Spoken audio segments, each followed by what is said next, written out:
सम जो प्राकृत संख्या थी उसमें n इंटू एन प्लस 1/2, सम संख्याओं में 2 हट गया। अब इसमें सब कुछ हटेगा, सिर्फ एक n होगा और उसका क्या होगा, होल स्क्वायर, n का होल स्क्वायर। बात समझ में आई? यहां पर n की कंडीशन है वो अलग अलग होगी। एक बार तो देखो n बराबर होगा अंतिम पद बटा 2। ये तो कब होगा, सबको पता है, जब अंतिम पद कौन सी संख्या हो, जब अंतिम पद एक सम संख्या हो। भाई सम संख्या होगी अंतिम पद। अब आपको कोई पूछे 1 से 10 तक कितनी सम और कितनी विषम, तो 5 ही सम और 5 ही, तो अंतिम पद सम है तो बटा 2 ही होगा, सम में भी और विषम में भी। लेकिन अंतिम पद आपका क्या है, एक, जब अंतिम पद एक विषम संख्या हो, विषम संख्या हो, उस केस में क्या होगा। देखो सम का जो टॉपिक पढ़ा उसमें तो आप -1/2 कर रहे थे, इसमें करोगे +1/2। क्यों करोगे, जैसे मैं आपको पूछूं 1 से 9 तक कितनी विषम संख्या होती है, 5। कितनी होती है, तो अंतिम पद 1 से 9 में अंतिम पद क्या है, विषम। अब अंतिम पद आपको निकालना है तो 9/2 डायरेक्ट आप करोगे तो 4.5 रहेगा, जबकि विषम संख्या कितनी है, 5, तो +1 ही तो करोगे। और यदि 1 से 9 तक मैं आपको सम पूछूं तो आप बोलते हो 4, उसमें माइनस करते हो। समझ में आ गया? तो इसमें क्या हो जाएगा, n बराबर अंतिम पद +1/2। ठीक है ना, याद रहेगा। फॉर्मूला क्या है, n का स्क्वायर, विषम संख्याओं का योगफल होता है n का स्क्वायर। एक एग्जाम्पल देखो, जैसे 1 से 10 तक की विषम संख्या, उनका योगफल अपन देखते हैं। 1 के बाद में 3, 5, 7 और 9, योग करो, देखो 9, 7, 16, 5, 21, 3, 24 और 1, 25। अब अपन देखते हैं कि 1 से 10 तक जो विषम संख्या होती है उनका योग क्या होगा फॉर्मूले से। भाई 1 से 10 का वैसे पता चल रहा है आपको कि 25 आ रहा है। अब फॉर्मूले में वैल्यू पुट करके देखते हैं 25 आ रहा है क्या। 1 से 10 तक अंतिम पद क्या है, सम, तो n का मान क्या होगा, बटा 2, तो 10/2 कितना आया, 5, और 5 का स्क्वायर करोगे कितना आ रहा है। प्रत्येक फॉर्मूले को आप क्रॉस चेक करके देख सकते हो, जो पीछे भी आपको करवाए हैं उनको क्रॉस चेक करके देख सकते हो। समझ में आया? तो अब मैं आपको क्वेश्चन लिखा रहा हूं यहां पर 3। अब जो जिनको दिक्कत है वो एक बार एक क्वेश्चन देख लो और बाकी करते रहो अपना, ठीक है ना। जिनको दिक्कत है वो तो देख लो और बाकी करते रहो। मैं एक क्वेश्चन बता देता हूँ, क्योंकि ये क्लास वैसे रिकॉर्ड भी हो रही है तो एक आधा क्वेश्चन सॉल्यूशन पे भी जाना चाहिए, ठीक है। तो देख लो जिसको प्रॉब्लम है। जैसे यही क्वेश्चन ले लेते हैं अपन तीसरा। भाई तीसरा कर लिया तो पहला और दूसरा तो हो ही जाएगा। 80 और 151 के मध्य पूछा है, इसका मतलब ना तो 80 शामिल होगा ना ही 151 शामिल होगा। तो कहने का मतलब है क्वेश्चन बनेगा 81 से 150, ये है क्वेश्चन। तो पहले आप क्या करोगे, 1 से 150 और -1 से 80, क्योंकि ये क्वेश्चन के अकॉर्डिंग शामिल हो रहे हैं। तो 1 से, अब क्वेश्चन ये है उसको मत देखो आप, क्वेश्चन अब है ये, ठीक है। तो यहां पर n का वैल्यू देखना आपको, तो अंतिम पद कितना है, सम है तो बटा 2 करो, तो n कितना आ जाएगा यहाँ पर, बोलो 150 में 2 का डिवाइड करोगे तो 75 आ गया। और यहाँ पर n अंतिम पद इधर भी सम है तो यहाँ कितना आ गया, बटा 2, 40। ठीक है, वैल्यू पुट करोगे फॉर्मूले में, n स्क्वायर मतलब 75 का स्क्वायर और -40 का स्क्वायर। ये एक फॉर्मूला भी बन रहा है यहाँ पर, a square minus B square, a plus B into A minus B, उससे भी कर सकते हो और स्क्वायर डायरेक्ट भी आप कर सकते हो। तो इसका स्क्वायर कितना होगा, 56 25, कितना होगा 56 25, और ये कितना होगा 1600, माइनस करोगे वही आपका क्या होगा, उत्तर। अब इनको फटाफट उतार लो 1 मिनट के अंदर। वर्गों का योग, तो विषम संख्या है उनके वर्गों का। ये 2 फॉर्मूले आपको बार बार देखने पड़ेंगे, मतलब थोड़ा सा याद करना पड़ेगा। ट्रिक तो मैं बता दूंगा, हल्की सी ट्रिक कुछ नहीं होती यार, प्रैक्टिस होती है सब कुछ, फिर भी मैं आपको बताऊंगा। देखो 1 से n तक की विषम संख्याओं के घनों का योग। n का वैल्यू सब में वही रहना है। अब विषम संख्या आ रही है तो वही रहेगा, तो मैं हर जगह आपको n का वैल्यू नहीं लिखाऊंगा। तो अच्छा, घन की जगह, ठीक, वर्गों का योग, वर्गों का योग।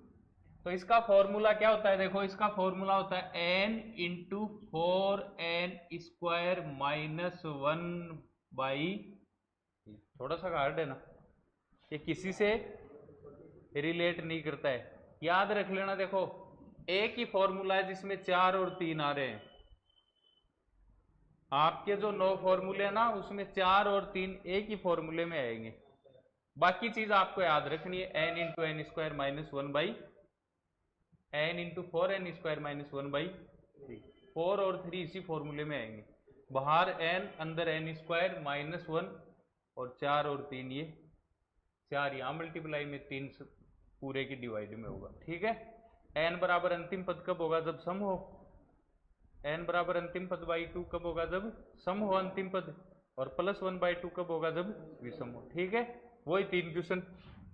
पहला, 1 से आपका विषम संख्या के वर्गों का एक फॉर्मूला ये है, और n की वैल्यू वही रहनी है जो पीछे विषम संख्याओं का योगफल था। तो तीसरा क्वेश्चन अपन देखते हैं। तो इसने आपको पूछा है 15 और 26 के बीच, इसका मतलब ना तो 15 शामिल होगी ना ही 26, यानी क्वेश्चन क्या है? 16 से 25, यानी 16 से 25 तक जो विषम संख्या है उनके वर्गों का योग पूछ रहा है वो। तो अब क्वेश्चन क्या बनेगा आपका? ये बन गया 16 से 25 वाला। तो अब 1 से बनाना है, तो पहले 1 से 25 तक की विषम संख्या के वर्गों का योग निकालो, और उससे माइनस करना है 1 से, बोलो, 15 तक। ये बस ये ध्यान रखना है। यहां n का वैल्यू निकालोगे तो अंतिम पद कितना है? एक विषम संख्या है, तो 25 में 1 जोड़ना है विषम में, तो 25 और 1 26/2, यानी कितना आ गया? 13। यहां पर आप n का वैल्यू निकालोगे तो n का वैल्यू आएगा कितना? आएगा बोलो, 8 आएगा, क्योंकि यहां पर भी अंतिम पद विषम ही है। तो n बराबर आ गया 16/2, 15 और 1 16, कितना आया? 8। फॉर्मूले में वैल्यू पुट करनी है। यहां बहुत से लोगों को दिक्कत होगी, बहुत से गलत करते हैं यहां पर, इसलिए बता रहा हूं। अब जिसको प्रॉब्लम होगी वो देख लो। n का वैल्यू 13 और n का वैल्यू 8, फॉर्मूले में वैल्यू रखोगे तो n की जगह कितना रखना है? 13 इंटू 4 गुणा 13 का स्क्वायर, ठीक है, माइनस 1 और डिवाइड बाई कितना? 3। फिर माइनस n की जगह 8 इंटू 4 इंटू 8 का स्क्वायर माइनस 1 और डिवाइड बाई कितना? 3। ठीक है, समझ में आया ना? एक चीज ध्यान में रखना, इसका स्क्वायर करके इससे मल्टीप्लाई करके इसको आप जब भी माइनस करोगे ना, देखो, इसका स्क्वायर करके इससे मल्टीप्लाई करके एक जब भी माइनस करोगे ना, तो वो वैल्यू हमेशा 3 से डिवाइड होगी। ठीक है ना? 3 से कटने वाली वैल्यू होगी वो, आपको कंफ्यूज होने की जरूरत नहीं है। तो आप यहां पर देखोगे तो 13 गुणा 13 का स्क्वायर 169, 169, और 169 को 4 से मल्टीप्लाई कर रहे हो, कितना आ रहा है? 675, नहीं 676 आ रहा होगा, 676 आ रहा है। 676 में से और एक आपको माइनस करना है, हाँ, तो ये आ गया आपका, समझ गया मैं, -1 और बटा 3, ये आ रहा है ना? तो एक बार इसी को देख लो, तो 13 इंटू 675 और डिवाइड बाई है 225, हाँ कटेगा। तो देखो, वैसे भी 3 का नियम होता है ना कि 3 से कौन सी संख्या डिवाइड होगी? जिस संख्या के अंकों का योग 3 से डिवाइड हो रहा है वो 3 से होगी। 9 का भी यही नियम है, 3 और 9 का सेम है। तो आपने यहां पर देखा कि ये 3 से डिवाइड हो रही है, 2, 2 और 5, 225 बार। 225 को 13 से मल्टीप्लाई कर लो, ऐसे ही ये वाला होगा, 8 का स्क्वायर 64, और 64 को 4 से करोगे तो कितना आएगा 248।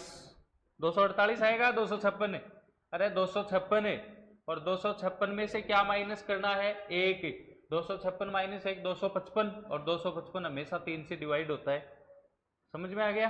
कर लोगे ना इससे आगे क्वेश्चन को? हाँ कर लिया तो बहुत अच्छी बात है, आगे बढ़े। उतार लो जिसको उतारना हो, क्योंकि ये आगे का कैलकुलेशन खुद को ही करना है कि लास्ट और फाइनल घनों का योग क्या आता है, घनों का योग। तो अब है 1 से n तक की विषम संख्याओं के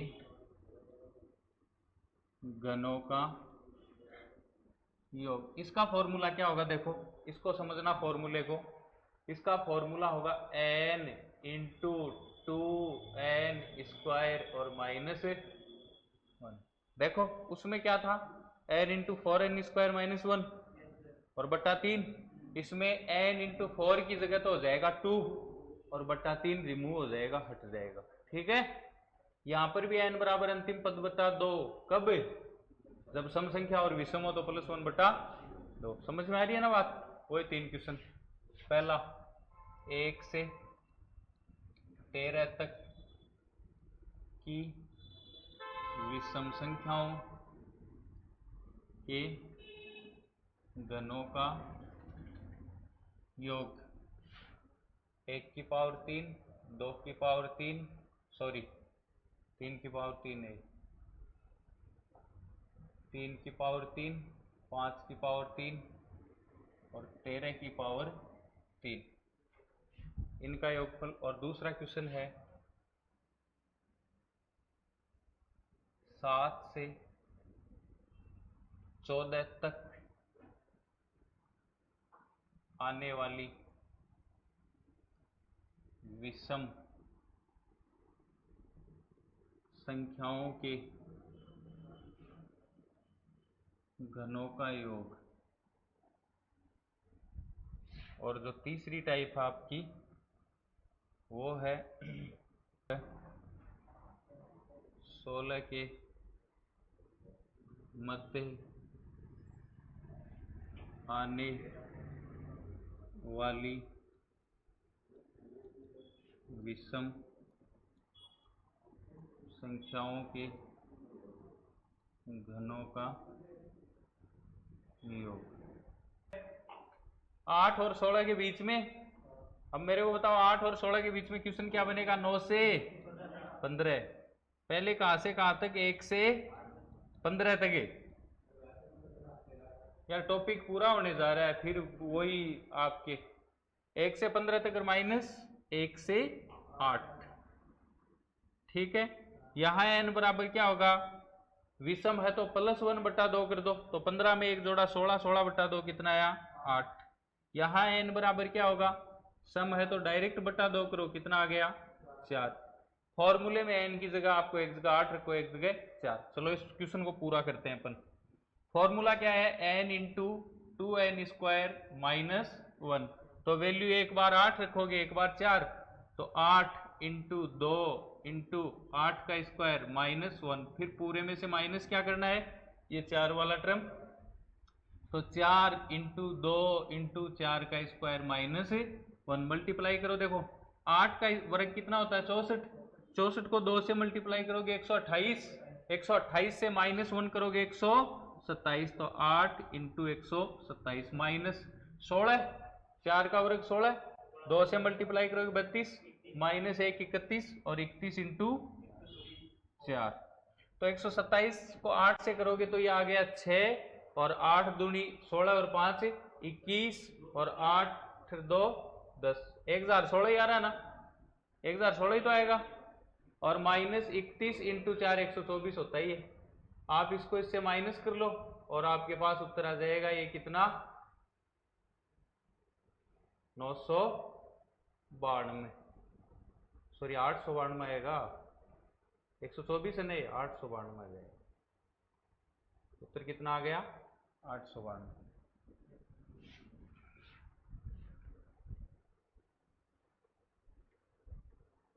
कोई फायदा नहीं है ऐसे क्लास में बैठने का। फिर संख्या, सम संख्या और विषम संख्या क्या हो गया, कंप्लीट हो गया। समझ में आया।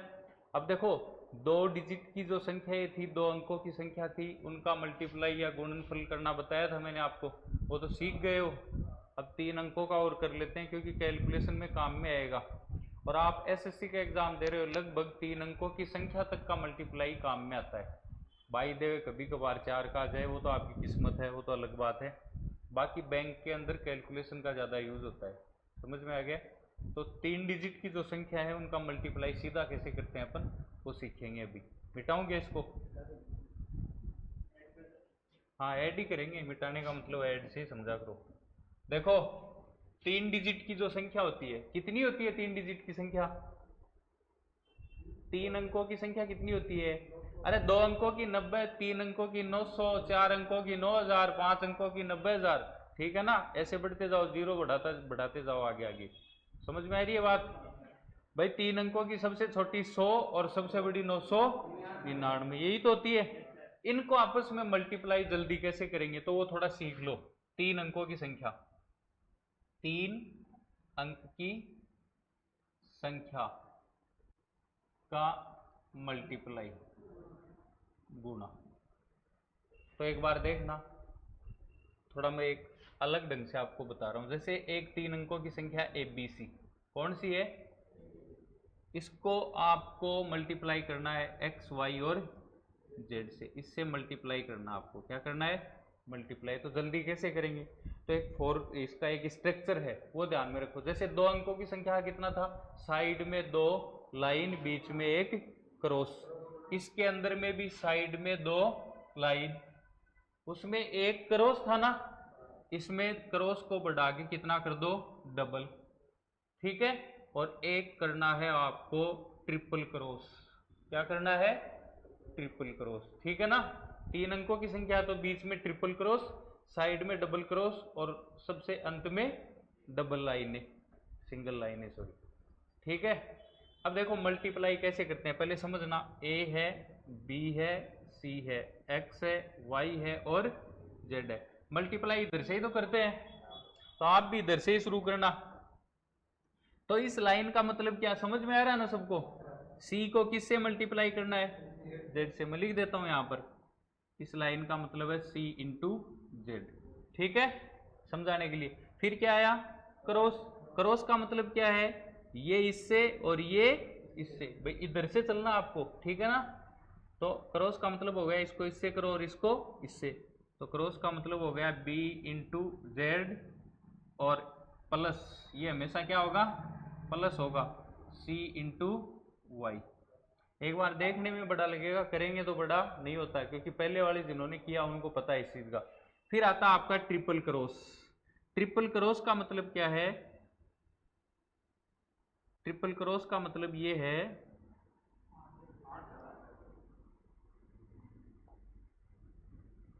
ट्रिपल क्रॉस का मतलब समझना आप। इसका मतलब है भैया इसको इससे करो, इसको इससे करो और इसको, समझ में आ रहा है ना। अरे ट्रिपल क्रॉस है, इकाई का सैकड़ा, सैकड़ा का इकाई और दाई का दाई से, ठीक है। तो मतलब क्या हुआ, A इंटू Z और प्लस C इंटू एक्स और प्लस B इंटू वाई। अब आता है आपका 3 नंबर पे ये वाला क्रॉस, 3 नंबर पे या 4 नंबर पे, सॉरी, ये आएगा ना। तो इसका मतलब है अब आपको इकाई अंक को छोड़ देना है। क्या करना है, इकाई अंक को छोड़ देना है। अब बचा क्या, ये वाला बचा AB X और Y। तो उस डबल क्रॉस का मतलब क्या है, यहां पर A है वो इससे और B है वो इससे, यानी A इंटू वाई और प्लस B इंटू एक्स। फिर आता आपका सिंगल लाइन। सिंगल लाइन का मतलब इकाई दाई को छोड़ दो और लास्ट वाला लास्ट से कर दो, A इंटू एक्स। अब देखो ये तो एक समझाने का मेरा तरीका था। अब इनको जल्दी करेंगे कैसे, एक बार एक क्वेश्चन प्रैक्टिस में करके देखते हैं अपन, तब आपको समझ में आएगा। ये लिखना छापना नहीं है, क्वेश्चन ही कर लेना आप तो डायरेक्ट। ये स्ट्रक्चर ध्यान में होनी चाहिए बस। एक कोई अपन एग्जाम्पल लिया, जैसे आपने ले लिया 5 2 8 मल्टीप्लाई बाई 2 1 7, इनको आपस में मल्टीप्लाई करना है, यानी 528 को किससे करना है 217 से। इस स्ट्रक्चर सबके दिमाग में है ना। सबसे पहले क्या आती है एक लाइन, लाइन का मतलब इकाई को इकाई से करो। 8 7 56 असल की, फिर आता क्रॉस, क्रॉस का मतलब ये इससे ये इससे, देखो 7 दूनी 14 और 8 एकम 8, 14 और 8 22 होते हैं, और 22 और 5 कितने हो गए 27, 27 में कितनी आई 2। अब 5 को 7 से करो, पहले ट्रिपल क्रॉस है 35, देखो 7 7 जोड़ते भी चलना आपको, 7 5 35, 8 दूनी 16, 16 और 35 51, और 2 एकम 2 51 और 2 53, और 2 असल की 55, 55 का 5, और फिर कितनी 5, फिर डबल क्रॉस आया, इकाई अंक को भूल जाओ, 5 और 2 दूनी 4, 5 और 4 9 असल की 5, 9 और 5 14 का 4, और फिर 1, 5 दूनी 10 और 1 11, कितना आ गया 1,14,576। समझ में आया क्या? जल्दी होता है कि नहीं? स्ट्रक्चर ध्यान में होना चाहिए, दिमाग में वो जरूरी है। ठीक है, एक और करो, देखो मेरे साथ 183 और 259 करो, 7 डायरेक्ट ही बोलो अब, 7 2 72 15 72 और 15 87, 87 और 2 89, 8 याद रखो 8, ठीक है, 9 6 15 और 40, 15 और 40 55, और असल की कितनी थी 8 8, 55 और 8 63 का 3, असल की 6 याद रखना, 8 दूनी 16 और 5 21, 21 और 6 27, 2 2 और 2 4, 47,397। समझ में आ रहा है क्या? स्ट्रक्चर ध्यान में होना चाहिए, कैलकुलेशन ऐसे ही होती है। अब यूं रखने लग जाएगा छोटी क्लास वाली त्रियां, ये फिर ये, तो इसी में चला जाएगा 2 मिनट तो। समझ में आ रही है ना बात? और इसका देखो सबसे अच्छा तरीका ये है कि आप ऐसे 15 से 20 कर लो बैठ के एक बार, और फिर जहां भी कैलकुलेशन आता है ना वहां रेगुलर करोगे तो ये हैबिट में हो जाएगी चीज। 2 संख्या वाला साथ वाले को पूछ लेना, समझा देगा आपको, सबको आता। 2 अंक की संख्या, चलो यही करते हैं, संख्या पर आधारित।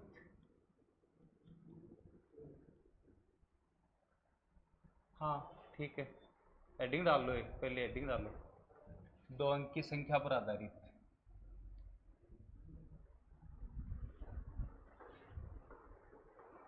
ये करेंगे पहले। हाँ, तो 2 अंक की संख्या सभी को पता 90 होती है, सबसे छोटी 10 और सबसे बड़ी 99, पता है ना? उनका टोटल जो सम होता है वो 90 होता है। कितनी संख्या है, संख्याओं की संख्या कितनी है, तो वो 90 होती है 2 अंकों की। तो यहाँ पे एक चीज समझो, जैसे आपके पास कोई 2 अंक की संख्या है ए बी, कितनी है ए बी के अंदर बी है वो तो आपके पास है इकाई अंक, कौन सा अंक है इकाई अंक, और ए है वो कौन सा अंक है दहाई अंक। अब मैंने आपको जिस दिन फर्स्ट डे आया था उस दिन एक चीज करवाई थी, अंकों का स्थानीय मान, प्लेस वैल्यू ऑफ डिजिट, और अंकों का स्थानीय मान ये बोल रहा था इकाई अंक 1 से मल्टीप्लाई, दहाई अंक 10 से, सैकड़ा का 100 से, और 100 आ गया, ऐसे ही होगा मल्टीप्लाई। तो अब देखो ये जो संख्या है, इस संख्या का विस्तृत रूप क्या होता है, इसकी एक्सपेंडेशन फॉर्म क्या होती है किसी भी 2 अंक की संख्या की, वो समझना ज्यादा जरूरी है। तो आपने प्लेस वैल्यू ऑफ डिजिट पढ़ा था, जो अंकों का स्थानीय मान पढ़ा था, उसमें आपने ये भी पढ़ा था कि इकाई अंक किससे मल्टीप्लाई होगा। तो चलो करते हैं अपन, इकाई अंक बी है, बी को किससे मल्टीप्लाई करो 1 से, कर दिया।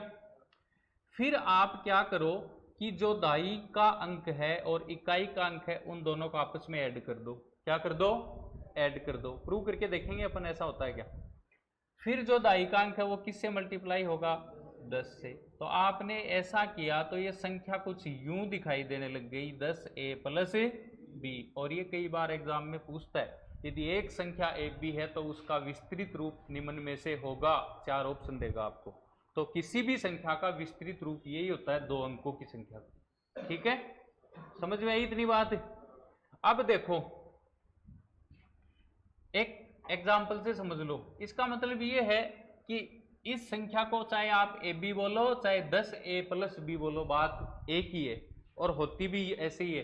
जैसे आपने एक एग्जाम्पल लिया 79, कितना लिया 79, इसको मैं रख के देखता हूं किससे मल्टीप्लाई करूं 1 से, और किससे मल्टीप्लाई करूं 7 से, और दोनों को आपस में क्या कर दूं प्लस, और मेरे को पता है 70 और 9 कितना आ रहा है 79, तो मैं ये बोलो या ये बोलो बात तो एक ही है। समझ में आ गई ना बात? तो 2 अंकों की संख्या का विस्तृत रूप यही होता है। अब समझते जाना साथ साथ। अब यही जो आपकी 2 अंकों की संख्या है उसके मैं इकाई और दहाई पर स्थित अंक है उनको इंटरचेंज कर देता हूं, बदल देता हूं। क्या करूं? अंकों को आपस में बदल दूं। तो मैंने अंकों को बदला तो ये संख्या मेरे पास कुछ यू बन के आएगी BA। क्या बन के आएगी? BA। AB थी वो क्या होगी? BA। अब इसका मैं विस्तृत रूप देखूंगा तो वो क्या बन जाएगा 10B + A। सीधा सीधा पता चल रहा है 10B + A। तो इनको एक इक्वेशन का रूप दे लेते हैं, इक्वेशन नंबर 1 और इक्वेशन नंबर 2। समझ में आ रही है ना इतनी बात? अब अपन क्या करेंगे, पहले दोनों इक्वेशन का सम करेंगे, मतलब दोनों को जोड़ेंगे। मेरा कहने का मतलब है मैं ये करने जा रहा हूं, इक्वेशन नंबर 1 को इक्वेशन नंबर 2 से क्या कर रहा हूं, ऐड कर रहा हूं, सम कर रहा हूं इनका। ठीक है, हाँ। तो मैं इनको ऐड करूंगा तो ये मेरे पास कुछ यू बनेगी। देखो 10A + B, इक्वेशन नंबर 1 तो यही है, और 2 क्या है 10B + A, और दोनों का योगफल, सम कर दिया। प्लस का चिन्ह कोष्टक के अंदर जाके किसी भी चिन्ह में परिवर्तन नहीं करता, क्योंकि आपको पता है प्लस जिससे भी मल्टीप्लाई होगा वैसा ही बन जाएगा। प्लस प्लस से मल्टीप्लाई होगा तो प्लस बन जाएगा, और माइनस से होगा तो माइनस बन जाएगा। लेकिन माइनस की जो प्रकृति है वो अलग होती है। माइनस जिससे मल्टीप्लाई होगा वहां जाके कुछ अलग ही फॉर्म बना देता वो। ठीक है ना?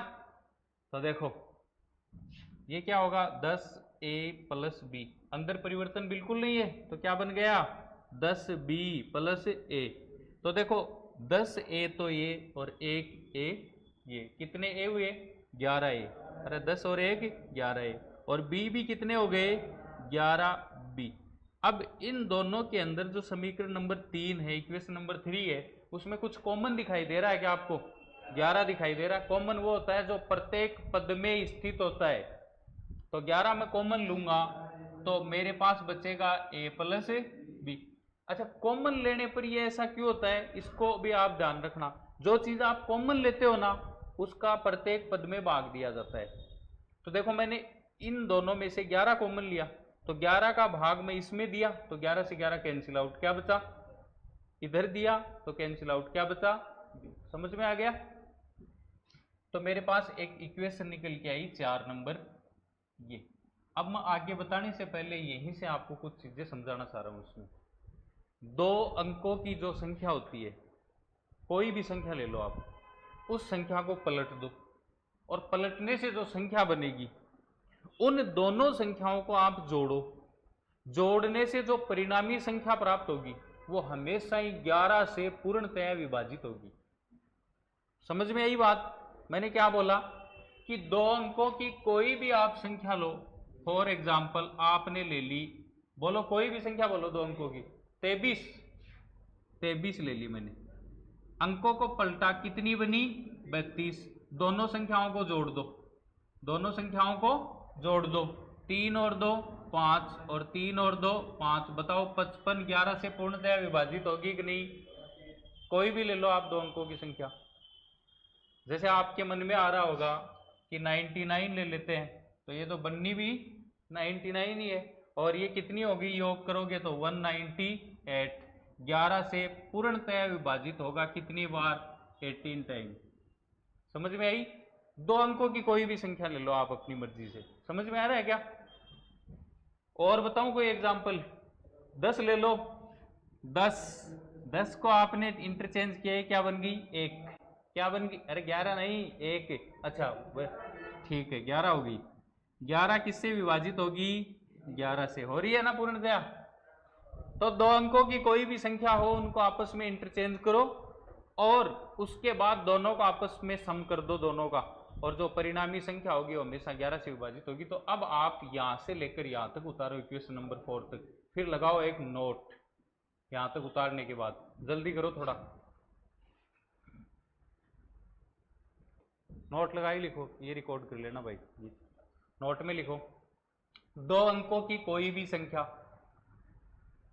दो अंकों की कोई भी संख्या और उसी संख्या के अंकों को बदलने पर, उसी संख्या के अंकों को बदलने पर प्राप्त संख्या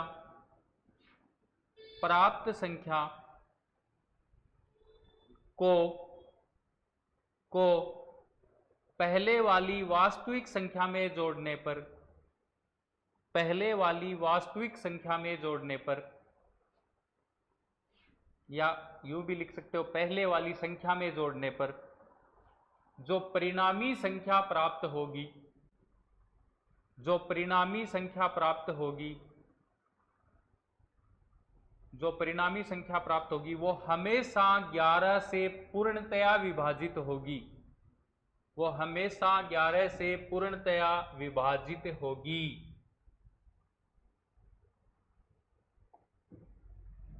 हमेशा 11 से पूर्णतया विभाजित होगी। अब देखो आपके पास दो इक्वेशन थी 1 और 2, 1 तो 10a प्लस b और दूसरी थी 10b प्लस a। तो इक्वेशन नंबर 1 और 2 को आपने जैसे ऐड किया वैसे दोनों का अंतर भी तो कर सकते हैं भाई। इक्वेशन 1 से 2 को माइनस भी तो कर सकते हैं, जैसे जोड़ा वैसे घटा भी तो सकते हैं। तो आप घटाओगे तो इक्वेशन नंबर 1 क्या थी बोलो, 10a प्लस b, और इससे माइनस क्या करोगे 10b और प्लस a। अब माइनस का चिन्ह है तो कोष्टक में जाके गड़बड़ करेगा, प्रत्येक चिन्ह को बदलेगा। तो क्या बनेगा यहाँ पर 10a प्लस b, ये प्लस इंटू माइनस क्या हो जाएगा माइनस 10b, फिर माइनस इंटू प्लस भी क्या हो जाएगा माइनस। तो देखो प्लस का 10a और माइनस का 1a, कितना बचेगा, प्लस का 9a, अरे प्लस का तो 10a और माइनस का है 1a, तो कितना बचना है प्लस का 9a, तो यहां बचा 9a, प्लस का b और माइनस का 10b, तो बताओ क्या बचेगा माइनस का 9b। देखो बड़ा कौन सा माइनस वाला पद है, तो माइनस का क्या बचेगा 9b, दोनों में क्या कॉमन आ रहा है 9, क्या बच गया अंदर a माइनस b। तो यहां से आपको एक चीज नई ये प्राप्त हुई कि दो अंकों की कोई भी संख्या, उस संख्या के अंकों को पलट दो और उन दोनों संख्याओं को आपस में घटा दो, तो घटाने पर जो परिणामी संख्या प्राप्त होगी वो हमेशा ही 9 से पूर्णतः विभाजित होगी। जोड़ने पर तो किससे होगी, घटाने पर हमेशा ही किससे होगी 9 से। एक एग्जांपल देख लो, जैसे आपने एग्जांपल बोलो कोई भी एक संख्या बोल दो, दो अंकों 27 है और आप इससे माइनस करोगे 72, तो माइनस में प्राप्त होगा क्योंकि माइनस की बड़ी है भाई, माइनस है वो वाला जो संख्या है वो बड़ा दिख रहा है आपको, वैसे छोटी होती है माइनस की संख्या प्लस से छोटी होती है, तो मैं बता चुका, लेकिन ये दिखने में बड़ी लग रही है। तो अब संख्या किस में बचेगी माइनस में, कोई दिक्कत नहीं है, चाहे प्लस में बचो चाहे माइनस में बचो, 9 से तो पूर्णतः विभाजित होनी है। इससे आप ये माइनस करोगे तो कितना बचेगा बोलो मेरे को बताओ, अरे 72 27 डायरेक्ट करके देख लो, वैसे कितना बचेगा 5, और यहां कितना बचा 4, 45, ये बचेगा क्या या 54 बचेगा, 45 बचेगा पक्का, जोड़ के देखो 45 में 27, 7 और 5 12, 4 और 2 6 1 7 बच रहा है ना। और ये 45 प्लस का होगा माइनस का, माइनस 45 में 9 का भाग कितनी बार जाएगा -5 टाइम, इसका मतलब पूर्णतः क्या हो रही है विभाजित हो रही है ना।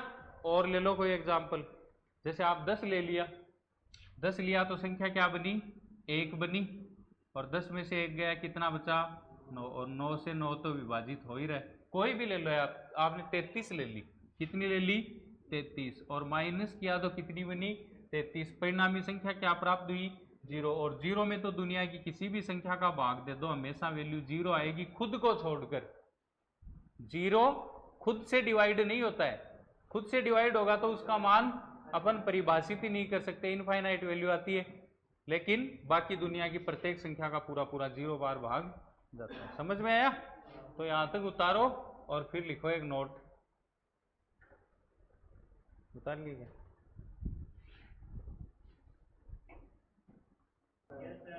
लिखो 2 अंकों की कोई संख्या, 2 अंकों की कोई संख्या, 2 अंकों की कोई संख्या एवं उस संख्या के अंकों को पलटने से, एवं उस संख्या के अंकों को पलटने से, एवं उस संख्या के अंकों को पलटने से प्राप्त संख्या, प्राप्त संख्या प्राप्त संख्या को पहले वाली संख्या से माइनस किया जाए, पहले वाली संख्या से घटाया जाए या माइनस किया जाए, पहले वाली संख्या से घटाया जाए या माइनस किया जाए, तो परिणामी संख्या हमेशा 9 से पूर्णतया विभाजित होगी। परिणामी संख्या हमेशा 9 से पूर्णतया विभाजित होगी। अब देखो, ये तो बात थी पढ़ाई की। अब मैं आपको ये बोल रहा हूं कि क्लास का तो हो गया अपना टाइम, 1:15